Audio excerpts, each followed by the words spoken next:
Hello guys! Welcome to my YouTube channel. Ngayon ay tuturuan ko kayo kung paano makita ang storage ng inyong iPhone.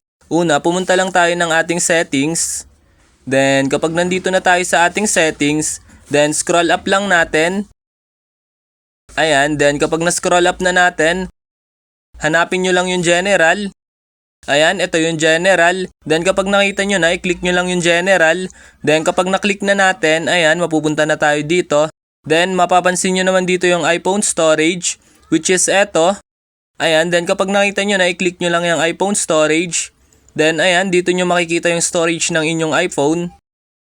Ayan, 128GB ito. Then, ayan, kung mapapansin nyo naman dito nyo makikita lahat.